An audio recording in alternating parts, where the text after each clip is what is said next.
நிலையத்துல ஒரு இளைஞன் ரெண்டு கையில 2 சூட்கேஸ் வச்சுட்டு டிப் டாப்பா அவ்வளவு அழகா நடந்து போறான். ஒரு பெரிய பணக்காரரு வாட்ச் போட மறந்துட்டார். இந்த வாட்ச் மறுபடியும் வருது பாருங்க. அவர் இவர்கிட்ட கேட்குறான், தம்பி மணி எத்தனை அப்படின்ட்டு. அவன் 2 சூட்கேஸையும் கீழே வச்சுட்டு அப்படி ஃபுல் ஹேண்ட் ஷர்ட்டை மடிச்சு விட்டு அப்படி வாட்சை பார்த்து, சார் நீங்க எந்த நாட்டு மணி கேட்குறீங்க அப்படிங்கிறான். எந்த நாட்டு நேரமா?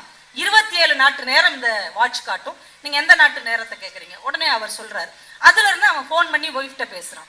அதுல இருந்தே அவனுடைய பிஏக்கு மெயில் அனுப்புறான். அதுல இருந்தே அவர் கூட ஒரு செல்ஃபி எடுக்கிறான். ஒரு மிரண்டுட்டார். அந்த வாட்சை எட்டி பார்க்கிறார். உள்ள வைரக்கற்கள் பதிக்கப்பட்டிருக்கு. அந்த முள்ளு தங்கத்திலேயே செய்யப்பட்டிருக்கிறது. இவ்வளவு அழகான ஒரு சிறப்பான வாட்ச் நம்மள மாதிரி ஆளுகள்கிட்ட தான் இருக்கணும், இவங்கிட்ட இருக்கக்கூடாது அப்படின்னு அவர் முடிவு பண்ணி, தம்பி இந்த வாட்ச் என்ன ரேட்டா இருந்தாலும் எனக்கு கொடுத்துருங்க. இல்ல சார் இது நான் ரொம்ப ஆசை அப்படிலாம் சொல்லக்கூடாது, நீங்க இந்த வாட்சை வாங்கினதை விட 10 மடங்கு இல்லைங்க 50 மடங்கு அதிகமா பணம் தர்றேன், இந்த வாட்சை எனக்கு கொடுத்துருங்க. உடனே சரி சார் இவ்வளவு ரூபாய்க்கு கேட்கிறாருன்ட்டு கொடுத்துட்டான். கொடுத்தோடனே அவர் தன் கையில மாட்டிட்டு சந்தோஷம் அப்படி கிளம்பி போனார் பாருங்க. உடனே சார் ஒரு நிமிஷம் நில்லுங்க அப்படின்னா, என்ன அப்படின்னு கேட்டிருக்கிறார். இந்த சூட்கேஸை தூக்கிட்டு போங்க அப்படின்னு இருக்காங்க. எதுக்கு அப்படின்னு இருக்காரு. அந்த வாட்ச் ஓடணும்னா இந்த 2 சூட்கேஸ்ல தான் பேட்டரி இருக்கு அப்படின்னு இருக்காங்க. நம்ம எப்பயுமே மத்தவங்க கையில் கட்டி இருக்கிற விலை உயர்ந்த கடிகாரத்தை கவனிக்கிறோமே தவிர அவர்கள் தூக்கி சுமந்து கொண்டிருக்கிற சுமையை பார்க்க மறந்து விடுகிறோம். எல்லாருக்குள்ளேயும் வருத்தம் இருக்கு, எல்லாருக்குள்ளேயும் துயரம் இருக்கிறது, நாம அதை கவனிப்பதே இல்லை. நாம வெளியில இருக்கிற பகட்டான வாழ்க்கையை மட்டுமே கவனித்துக் கொண்டிருப்பதால் நம்ம வாழ்க்கை ஏதோ தாழ்வானது மாதிரியும் அடுத்தவர்களோட வாழ்க்கை உயர்ந்தது மாதிரியும் நம்ம கற்பனை பண்ணி கொண்டிருக்கிறோம். ஒரு 2 விஷயம் நான் சொல்லிட்டு நிறைவு பண்ணிடுறேன். உலக வரலாறு இருக்கு இல்லையா, இது வரைக்கும் உலகத்தை ஜெயித்த மாவீரர்கள் வரலாறு இருக்கு இல்லையா, அதுல 2 பேருக்கு மட்டும்தாங்க மாவீரன்னு பேர். யாருன்னு தெரியுமா? 2 பேர். உலகத்திலேயே ஜெயித்த எத்தனையோ அரசர்கள் இருக்கிறாங்க, எத்தனையோ வீரர்கள் இருக்காங்க, 2 பேரைத்தான் மாவீரன்னு சொல்லுவாங்க. ஒருத்தர் மாவீரன் நெப்போலியன், இன்னொருத்தர் மாவீரன் அலெக்சாண்டர். இந்த 2 பேர் தான் மாவீரன். ஸ்டூடெண்ட்ஸ் இப்படி உட்கார வச்சு ஒருத்தன் பானையை தூக்கிட்டு கொலாயடிக்கு போறான். கொலையாடியில போய் பானையை வச்சுட்டான். பானை நிரம்பவே இல்லை. என்ன காரணம் அப்படின்னு கேட்டார். டக்குன்னு மாணவர்கள் சொன்னாங்க, குழாயில இருந்து தண்ணி வந்திருக்காது அப்படின்னாங்க. Correct answer. குழாயில இருந்து தண்ணி வரல, அப்ப பானை நிரம்பாது. இப்ப அடுத்த கொஸ்டின், குழாயில இருந்து தண்ணியும் வருது, பானையும் கொண்டு போய் வச்சுட்டான், இப்பையும் பானை நிரம்பல, என்ன காரணம் அப்படின்னு கேட்டார். டக்குன்னு ஒரு மாணவன் சொன்னான், பானையை கவுத்தி வச்சிருப்பான். Correct answer. இப்ப 3வது கேள்வி, தண்ணியும் குழாயில வருது, பானையும் சரியா வச்சுட்டான், ஆனாலும் பானை நிறையல, என்ன காரணம்? யாருக்கும் தெரியல. ஆசிரியர் சிரிச்சுக்கிட்டே சொன்னாரு, குழாயில் தண்ணி வருகிறது, பானையும் சரியாக வைக்கப்பட்டிருக்கிறது, ஆனால் பானையின் அடியில் கண்ணுக்கு தெரியாத ஓட்டைகள் ஏராளமாக இருந்ததால் பானை நிறையவில்லை. இது பானை நிரம்பாததின் காரணம் இல்லை, நாம சின்ன சின்ன எண்ணெய் சிதறல்களில் மாட்டிக்கொண்டோம் என்றால் நாம் நம்மை நிரப்பிக் கொள்ளவே முடியாது என்பதற்கு ஒரு அழகான அர்த்தத்தை இந்த கதை நமக்கு கற்றுக் கொடுக்கிறது.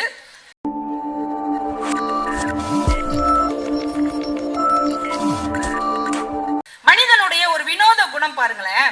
ஒரு அழகா ஒரு வாட்ஸ்அப்ல வந்த செய்தி தான். ஒரு ஹோட்டல்ல எழுதி போட்டிருக்காங்க, ஒரு ஹோட்டல்ல எழுதி போட்டிருக்காங்க, இங்கே என்ன சாப்பிட்டாலும் இலவசம், இங்கே என்ன சாப்பிட்டாலும் இலவசம், ஆனால் உடல் நலத்துக்கு உத்தரவாதம் இல்லை. நீங்க என்ன வேணா ஓசியில சாப்பிடலாம், ஆனா நோக்காடு வந்துடும். ஒருத்தரும் போகல, நீ ஓசியில கொடுத்தாலும் எனக்கு ஒண்ணு வேண்டாம், ஒருத்தரும் போகல. ஒரு பஸ்ல எழுதி போட்டிருக்காங்க, இந்த பேருந்தில் நீங்கள் எவ்வளவு தூரம் போனாலும் பஸ் கட்டணம் இலவசம், ஆனால் எப்போது வேண்டுமானாலும் ஆக்சிடென்ட் நடக்கும். அதுல நம்மால் ஏறல, ஓசியில போவானே எங்கிட்ட போய் சாவானே அப்படின்னு யாரும் ஏறல. பிறகு இன்னொரு மருத்துவமனையில எழுதி போட்டிருக்கிறாங்க, எல்லா நோய்களுக்கும் இங்கே மருத்துவம் இலவசம், ஆனால் எப்போது வேண்டுமானாலும் செத்து போவீர்கள் அப்படின்னு எழுதி போட்டிருக்காங்க. நம்மால் அந்த பக்கம் எட்டி கூட பார்க்கல, இங்கெல்லாம் போவே கூடாது. ஆனா ஒரு பொருள் எழுதி போட்டிருக்கிறாங்க, குடி குடியை கெடுக்கும், உடல் நலத்தை கெடுக்கும். நம்மால் பார்த்துக்கிட்டே 800 கோடி ரூபாய்க்கு வாங்கி சாப்பிட்டுருக்கோம். எவ்வளவு வித்தியாசமா இருக்கும் பாருங்க நம்மளுக்கு. இது இலவசம், ஆனா உன் உயிருக்கு உத்தரவாதம் இல்லைன்னா போக மாட்டோம். இங்க போய் சாப்பிட்டேன்னா போய் சேர்ந்துருவேன்னா போக மாட்டோம். இந்த பஸ்ல ஏறினா ஆக்சிடென்ட் ஆகும்னா போக மாட்டோம். ஆனா அதே இது ஒரு பாட்டில்ல குடி குடியை கெடுக்கும்னு எழுதுனா அதை வாசித்துக்கிட்டே வாங்கி நம்மால் சாப்பிட்றான். அது 800 கோடி ரூபாய்க்கு சாப்பிட்றாங்கன்னா நம்ம மனிதனுடைய குணம் பாத்தீங்களா? கேட்டு பாருங்களேன், ஏன்னா இப்படி எல்லாம் பண்றீங்க அப்படின்னா நம்மால் என்ன சொல்றான், அந்த பழக்கம் என்னை விடமாட்டேன். இப்படிதான் ஒரு ஆள் சொல்லியிருக்கிறார், இந்த பழக்கம் என்னை விடமாட்டேங்குன்னு ஒரு பெரியவர்கிட்ட போய் சொல்லியிருக்காரு, ஐயா குடிப்பழக்கம் என்னை விடவே மாட்டேங்கியா, என்னையா செய்ய, நாளைக்கு சாயங்காலம் இதே நேரத்துக்கு வா அப்படின்னு இருக்காரு. ஏதோ மருந்து மந்திரிச்சு கொடுக்க போறாருன்னு நினைச்சு அவரு மறுநாள் போயிருக்கிறார். போனா அந்த பெரியவர் வீட்டுக்குள்ள இருந்து உற்று உற்றுன்னு ஏதோ சத்தம் கேட்குது. என்னத்த உற்று உற்றுன்னு கத்துறாருன்னு உள்ள போய் பார்த்தா அந்த பெரியவர் வீட்டு நடு வீட்டுல இருந்த ஒரு தூணை கட்டி பிடிச்சுக்கிட்டு என்னைய உற்று என்னைய உற்று என்னைய உற்றுன்னு கத்தி இருக்கிறார். நம்ம ஆளு குடிக்காரு, என்ன யார்கிட்ட நீங்க கத்திக்கிட்டு இருக்கீங்க, தம்பி இந்த தூணை என்னைய பிடிச்சிக்கிட்டு விடவே மாட்டேங்குதுப்பா, இறுக்கி பிடிச்சிக்கிட்டு விடவே மாட்டேங்குதுப்பா. நம்ம குடிகாரு சிரிச்சுக்கிட்டே, என்னையா உங்களுக்கு அறிவில்லையா, நீங்க தான் அந்த தூணை பிடிச்சிக்கிட்டு இருக்கிறீங்க, நீங்க தான் தூணை விடணும், தூணு உங்களை பிடிக்கல, நீங்க தான் பிடிச்சிருக்கீங்க. அவர் கையை எடுத்துட்டு சொன்னாரு, குடிப்பழக்கம் உன்னைய பிடிக்கல, நீ தான் அதை பிடிச்சிக்கிட்டு இருக்கிற, நீ தான் குடிப்பழக்கத்தை விடணும், அப்பதான் நீ வாழ்க்கையில முன்னேற முடியும். அப்ப அடுத்தவர்களுக்கு என்றால் ஒரு நியாயம், நம்முடைய வாழ்க்கைக்கு ஒரு நியாயம் என்பதை நாம் கற்பித்து வைத்திருக்கிறோம். என்னைக்கு அதுல இருந்து நம்ம வெளியே வருகிறோமோ அன்றைக்கு நம்ம வாழ்க்கை மிக வெளிச்சமாக இருக்கும். அதுதான் சங்க இலக்கியத்திலே சொன்னாங்க, தீதும் நன்றும் பிறர் தர வரா. உங்களுக்கு நடக்கிற நல்லதுக்கும் உங்களுக்கு நடக்கிற கெட்டதுக்கும் நீங்கள் மட்டும்தான் பொறுப்பு என்பதை என்றைக்கு உணர்கிறீர்களோ அன்றைக்கு வாழ்க்கையில் வெற்றி பெற்றுவிடும். வரலாற்றுல நடந்த ஒரு அழகான சம்பவம், ஒரு ஆச்சரியமான சம்பவம், ஒரு சிலர் கேள்விப்பட்டிருப்பீங்க. 15ஆம் நூற்றாண்டுல இத்தாலியை சேர்ந்த ஒரு மிகப்பெரிய ஓவியர், ஒரு சிற்ப கலைஞர், ரொம்ப ஃபேமஸ் ஆனவர். இன்னைக்கு வரைக்கும் அவருடைய ஓவியம் ரொம்ப புகழ் பெற்றது. மோனலிசா ஓவியம் பார்த்திருப்பீங்கல்ல, அந்த மாதிரி சிரிக்கிறாங்களா அழுகுறாங்களா கோவப்படுறாங்களான்லே கண்டுபிடிக்க முடியாது. அந்த ஓவியத்தை வரைஞ்சவர் லியோனார்டோ டா வின்சி. அவர் தான் இயேசுநாதருடைய வாழ்க்கை வரலாற்றை ஓவியமா தீட்டினவர். அதுல த லாஸ்ட் சப்பர், கடைசி விருந்து அப்படின்னு ஒரு ஓவியம் உண்டு, நீங்க கூகுள்ல போட்டு பாருங்க. அந்த ஓவியத்தை அவர் வரையணும். எடுத்த உடனே இயேசுவை வரையணும். இயேசு எப்படி இருப்பாரு, கருணையோட தேஜஸோட, இப்படி முகத்தை பார்த்தாலே கையெடுத்து கும்பிடணுங்கிற மாதிரியான ஒரு முக தோற்றத்தோட ஒரு இளைஞனை தேடுறாரு. ரொம்ப தேடி அலைஞ்சு கண்டுபிடிச்சு ஒரு சர்ச்சு வாசல்லே பார்த்துட்டார். அப்படி ஒரு தேஜஸான முகத்திலே அப்படி ஒரு ஐஸ்வர்யம் நிரம்பிய ஒரு இளைஞன். அவனை பிடிச்சி, அப்பா நீ தான் எனக்கு இயேசுவா போஸ் கொடுக்கணும் அப்படின்னு சொல்லி அவனை நிக்க வச்சு அவனை மாடலா வச்சு இயேசுவுக்கு படம் வரைஞ்சிட்டார். அப்புறம் மற்ற 11 சீடர்களையும் வரையணும் இல்லையா, ஒவ்வொருத்தரையா பார்த்து பார்த்து வரைஞ்சிட்டாரு.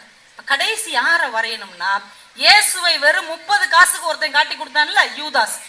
யூதாஸ வரையணும். யூதாஸ் முகம் எப்படி இருக்கும், வஞ்சனை, கொடூரம், பக்கத்துல இருந்தே குழி தோன்றது, அதுதானே அவர் செஞ்சார். இப்படி ஒரு முகத்தோற்றம். ஏன்னா எப்பயுமே குழி தோன்றவங்க தூரத்துல இருந்து வர மாட்டாங்க, நம்ம பக்கத்திலேயே தான் இருப்பாங்க. நல்ல ஞாபகம் வச்சுக்கோங்க. ஒருத்தரை கூப்பிட்டுருக்காங்க, சார் மரநடு விழாவுக்கு நீங்க வரணும்னு. அவர் சொல்லியிருக்காரு, என் சொந்த பந்தத்தை எல்லாம் கூட்டு வரேன்னு இருக்காரு. எதுக்கு, அவங்க தான் கூடவே இருந்து குழி பறிப்பாங்க. ஆனால் நம்மளுக்கு ஒருத்தர் வேட்டு வைக்கிறோம்னா வெளியில இருந்து வரமாட்டான், கூடவே தான் இருப்பாங்கிறது நம்ம உணரணும். இதுதான் இயேசுடைய வரலாறே நமக்கு கத்துக் கொடுத்துருக்கு. இப்ப யூதாஸ வரையணும். எல்லா இடத்துலயும் தேடி தேடி பார்க்கிறாரு. அப்படி ஒரு வன்மமும் குரோதமும் ஏமாத்தக்கூடிய வித்தையும் தெரிந்த முகமே கிடைக்கல. ஒரு சிறைச்சாலைக்கு போறார். கொடூரமான கொலை செஞ்ச அயோக்கியத்தனம் நிறைந்த மனிதர்கள் எல்லாம் நிப்பாட்டி அதுல ஒருத்தனை செலக்ட் பண்ணிட்டார். இவன் தான் சரியான ஆள், சரியான கொடூர முகம் அப்படின்னு அவனை கூப்பிட்டு வா, உனையதான் யூதாஸ் வரையணும்னு சொல்லி அவனை நிப்பாட்டி வச்சு வரைகிறார். வரையும் போதே அவன் சிரிச்சுக்கிட்டே நின்றுருக்கான். ஏன்பா சிரிக்கிறேன்னு இருக்காரு. என்னை உங்களுக்கு தெரியலையா அப்படின்னு இருக்கான். இல்லையே தெரியலையே, 4-5 வருஷம் முன்னாடி இயேசுவை வரைகிறதுக்கு மாடல் தேடி வந்தீங்க இல்லையா, அப்ப போஸ் கொடுத்தவனும் நான் தான், இன்னைக்கு யூதாஸ்க்கு போஸ் கொடுக்கறவனும் நான் தான். டா வின்சி மிரண்டுட்டார். எப்படா 4 வருஷத்துக்கு முன்னாடி இயேசுவா இருந்த, இப்ப யூதாஸா மாறிட்டார். 4 வருடங்களுக்கு முன்னால் அழகிய எண்ணங்களோடு இருந்தேன், என் முகத்தில் இயேசு தவழ்ந்தார், இன்றைக்கு என் எண்ணங்கள் கெட்டு போய்விட்டது, இன்றைக்கு நான் யூதாஸாக மாறிவிட்டேன். அப்ப இயேசு எங்க இருக்கிறார், யூதாஸ் எங்க இருக்கிறார், 2 பேரும் ஒரே இடத்துலதான் இருக்கிறார்.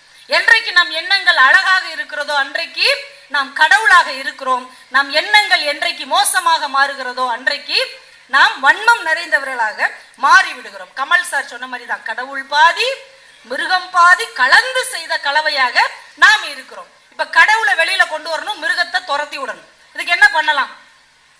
பிரகாஷ்ராஜ் தான் ஒரு படத்துல சொன்னார், அது நீங்க பாத்தீங்களான்னு தெரியல. பிரகாஷ்ராஜ் சார் ஒரு பையனை கூப்பிட்டு சொல்வார், டேய் தம்பி, நம்ம எல்லாரும் மனசுலயும் ஒரு கருப்பு நாய் இருக்கு, ஒரு வெள்ளை நாயும் இருக்கு. ராஜபாளையத்துல இருந்து வந்துட்டு நாய் பத்தி பேசாம போனா நல்லா இருக்காது இல்லையா, ஊர்க்காரங்க கோச்சுக்குருவாங்க.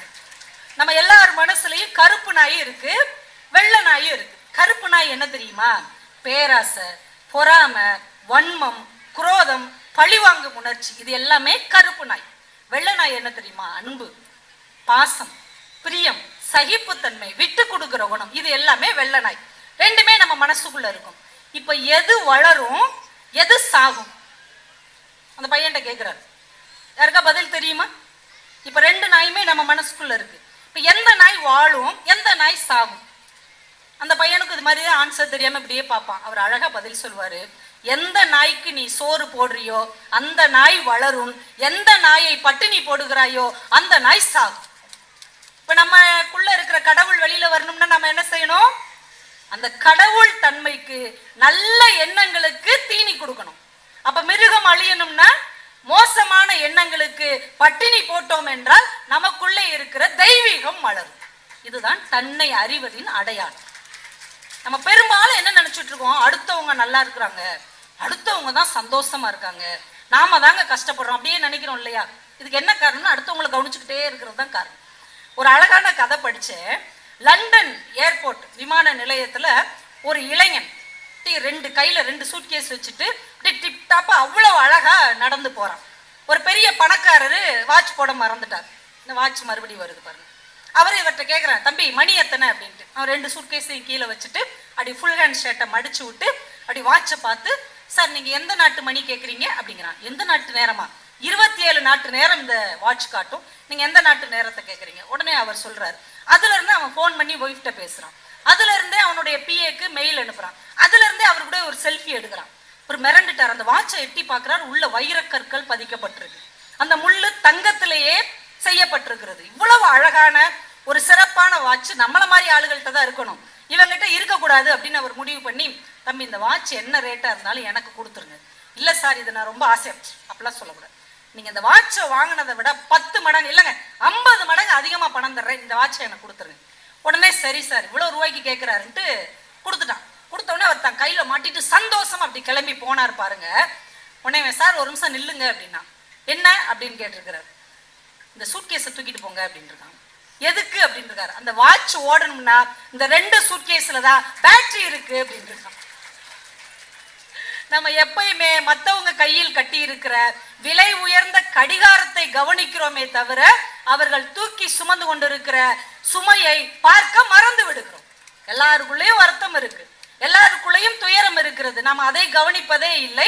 நாம வெளியில இருக்கிற பகட்டான வாழ்க்கையை மட்டுமே கவனித்துக் கொண்டிருப்பதால் நம்ம வாழ்க்கை ஏதோ தாழ்வானது மாதிரியும் அடுத்தவர்களோட வாழ்க்கை உயர்ந்தது மாதிரியும் நம்ம கற்பனை பண்ணி கொண்டிருக்கிறோம். ஒரு 2 விஷயம் நான் சொல்லிட்டு நிறைவு பண்ணிடுறேன். உலக வரலாறு இருக்கு இல்லையா, இது வரைக்கும் உலகத்தை ஜெயித்த மாவீரர்கள் வரலாறு இருக்கு இல்லையா, அதுல 2 பேருக்கு மட்டும்தாங்க மாவீரன்னு பேர். யாருன்னு தெரியுமா? 2 பேர். உலகத்திலேயே ஜெயித்த எத்தனையோ அரசர்கள் இருக்கிறாங்க, எத்தனையோ வீரர்கள் இருக்காங்க, 2 பேரைத்தான் மாவீரன்னு சொல்லுவாங்க. ஒருத்தர் மாவீரன் நெப்போலியன், இன்னொருத்தர் மாவீரன் அலெக்சாண்டர். இந்த 2 பேர் தான் மாவீரன். மாவீரன் அலெக்சாண்டர் என்ன பண்ணார்? உலகத்தையே வென்று தன் காலடிக்கு கீழே கொண்டு வந்தார், அவர் மாவீரன். நெப்போலியன் என்ன பண்ணாரு? பக்கத்துல இருக்கிற எல்லா தேசங்களையும் தன் காலடிக்கு கீழே கொண்டு வந்து புதிய பிரெஞ்சு தேசத்தை உருவாக்கினார். இவங்க 2 பேரும் மாவீரன். ஆனா நம்ம உலக ஆன்மீக வரலாற்றுல ஒருத்தரை மகாவீரர்னு சொல்லுவாங்க. யாருன்னு தெரியுமா? வர்த்தமானர்னு ஒருத்தர், சமண சமயத்தை தோற்றுவித்தவர். அவர் என்ன பண்ணார்? அரச குடும்பத்துல பிறந்தாரு. தன் சொத்துக்களை எல்லாம் வந்தவர்களுக்கெல்லாம் வாரி கொடுத்து விட்டு தன்னை அறிந்து கொண்டு தன்னை வென்றதால் எதுவுமே இல்லாம போனார். அவருக்கு பேரு மகாவீரர். உலகத்தை வென்றவன் மாவீரன், தன் உள்ளத்தை வென்றவன் மகாவீரன். மண்ணை வென்றவர்களுடைய வரலாறு மறையக்கூடும், தன்னை வென்றவர்களுடைய வரலாறு ஒருபோதும் மறையாது என்பதால் தான் அவர் மகாவீரர் என்று கொண்டாடப்படுகிறார். அதனால் அடுத்தவர்களை ஜெயிப்பது, வாழ்க்கையில் வெற்றி பெறுவது என்பது வெற்றி கிடையாது. தன்னை எவன் வென்றெடுக்கிறானோ, தன்னை எவன் அறிந்திருக்கிறானோ அவன்தான் வாழ்க்கையின் மிகப்பெரிய உயரங்களை தொடுகிறவன் என்பதால் தன்னை அறிவதற்கு நீங்கள் உங்களை பழக்கப்படுத்திக் கொள்ளுங்கள். ஒரு ஆசிரியர் மாணவர்கள் கிட்ட ஒரு கேள்வி கேட்டார். எல்லா ஸ்டூடெண்ட்ஸ் இப்படி உட்கார வச்சு, ஒருத்தன் பானையை தூக்கிட்டு கொலாயடிக்கு போறான். கொலாயடியில போய் பானையை வச்சுட்டான், பானை நிரம்பவே இல்லை, என்ன காரணம் அப்படின்னு கேட்டார். டக்குன்னு மாணவர்கள் சொன்னாங்க, குழாயில இருந்து தண்ணி வந்திருக்காது அப்படின்னாங்க. Correct answer. குழாயில இருந்து தண்ணி வரல, அப்ப பானை நிரம்பாது. இப்ப அடுத்த கொஸ்டின், குழாயில இருந்து தண்ணியும் வருது, பானையும் கொண்டு போய் வச்சுட்டான், இப்பையும் பானை நிரம்பல, என்ன காரணம் அப்படின்னு கேட்டார். டக்குன்னு ஒரு மாணவன் சொன்னான், பானையை கவுத்தி வச்சிருப்பான். Correct answer. இப்போ மூணாவது கேள்வி, தண்ணியும் குழாயில வருது, பானையும் சரியா வச்சுட்டான், ஆனாலும் பானை நிறையல, என்ன காரணம்? யாருக்கும் தெரியல. ஆசிரியர் சிரிச்சுக்கிட்டே சொன்னாரு, குழாயில் தண்ணி வருகிறது, பானையும் சரியாக வைக்கப்பட்டிருக்கிறது, ஆனால் பானையின் அடியில் கண்ணுக்கு தெரியாத ஓட்டைகள் ஏராளமாக இருந்ததால் பானை நிறையவில்லை. இது பானை நிரம்பாததின் காரணம் இல்லை, நாம சின்ன சின்ன எண்ணெய் சிதறல்களில் மாட்டிக்கொண்டோம் என்றால் நாம் நம்மை நிரப்பிக் கொள்ளவே முடியாது என்பதற்கு ஒரு அழகான அர்த்தத்தை இந்த கதை நமக்கு கற்றுக் கொடுக்கிறது. அவ்வளவுதான், இப்ப முடிச்சிருவோம்.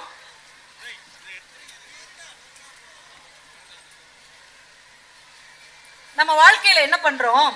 நமக்கு கஷ்டம் வரும் போதெல்லாம் நம்ம என்னங்க பண்றோம்? வாழ்க்கையில ஒரு கஷ்டம் வந்துருச்சு உடனே என்ன பண்ணுவோம்? இந்த வீடை மாத்தணும்யா, இந்த வீட்டுல வந்ததுல இருந்து எல்லாமே சரியில்லை, இந்த வீடை மாத்தணும் அப்படின்னு நினைப்போம். சில பேர் என்ன நினைப்பாங்க? பாக்குற வேலையை மாத்தணும், இந்த வேலைக்கு வந்ததுல இருந்து கையில காசே நிக்க மாட்டேங்குன்னு வேலையை சில பேர் மாத்துவாங்க. சில பேர் வேலை செய்யற இடத்த மாத்துவாங்க, டிரான்ஸ்பர் வாங்கிட்டு போவோம். சில பேர் வாகனத்தை மாத்துவாங்க, இந்த பைக் வாங்கினதுல இருந்து ஒன்னும் விளங்கல, இந்த பைக்கை மாத்துவோம், இல்ல இந்த காரை மாத்துவோம், வாகனத்தை மாத்துவாங்க. சில பேர் குலதெய்வத்தையே மாத்திடுவாங்க. இந்த சாமியை தாய காலங்காலமா கும்பிட்டு ஒன்னும் உருப்படல, நம்ம பெருசா வடநாட்டு சாமியான சாய்பாபாவை கும்பிடுவோம் அப்படின்னு கடவுளையே மாத்திடுவோம். சில பேர் என்ன பண்ணுவாங்க? ஜோசியக்காரரையே மாத்திடுவாங்க. இந்தாலும் எப்ப பார்த்தாலும் உனக்கு 7 இருக்கு, ஜென்ம சனி இருக்குன்னு சொல்லிட்டே இருக்கான், ஜோசியரை மாத்திடுவாங்க. நம்ம வாழ்க்கையில் கஷ்டம் வந்தால் நாம வீட்டை மாத்துறோம், வாகனத்தை மாத்துறோம், ஜோசியரை மாத்துறோம், வேலை செய்கிற இடத்தை மாற்றுகிறோம், கடவுளை கூட மாற்றுகிறோம். ஆனால் மாற்ற வேண்டியது நம்மைத்தான் என்பதை நாம் மறந்து போகிறோம். என்றைக்கு மாற்றம் நம்மிலிருந்து தொடங்குகிறதோ அன்றைக்கு நம்மை அறிகிற பக்குவம் உண்டாகும். நம்மை அறிந்து கொண்டால் இந்த உலகத்தை நாம் எளிதாக வெல்லலாம் என்று சொல்லி மிக சிறப்பான ஒரு வாய்ப்பை தந்த கள்ளக்குறிச்சி மாவட்ட நிர்வாகத்திற்கு நன்றிகளை தெரிவித்து விடைபெறுகிறேன். நன்றி, வணக்கம். வலியார் முன் தன்னை நினைக்கதான் தன்னின் மெலியார் மேற் செல்லுமிடத்து முயுவ விளக்க உரை. அருள் இல்லாதவன் தன்னை விட மெலிந்தவர் மேல் துன்புறுத்த செல்லும்போது தன்னை விட வலியவரின் முன்தான் அஞ்சி நிற்கும் நிலைமையை நினைக்க வேண்டும். சாலமன் பாப்பையா விளக்க உரை. அருள் இல்லாதவள் தன்னைவிட எளிய மனிதரை துன்புறுத்தச் செல்லும்போது தன்னைவிட பலசாலி தன்னை துன்புறுத்த வந்தால் அவருக்கு முன்தான் அஞ்சி நிற்பதாக எண்ணி பார்க்க. கலைஞர் விளக்க உரை. தன்னைவிட மெலிந்தவர்களை துன்புறுத்த நினைக்கும் போது தன்னைவிட வலியார் முன் தன்னை நினைக்கதான் தன்னின் மெலியார் மேற் செல்லுமிடத்து முயுவ விளக்க உரை. அருள் இல்லாதவன் தன்னை விட மெலிந்தவர் மேல் துன்புறுத்த செல்லும்போது தன்னை விட வலியவரின் முன்தான் அஞ்சி நிற்கும் நிலைமையை நினைக்க வேண்டும். சாலமன் பாப்பையா விளக்க உரை. அருள் இல்லாதவள் தன்னைவிட எளிய மனிதரை துன்புறுத்தச் செல்லும்போது தன்னைவிட பலசாலி தன்னை துன்புறுத்த வந்தால் அவருக்கு முன்தான் அஞ்சி நிற்பதாக எண்ணி பார்க்க. கலைஞர் விளக்க உரை.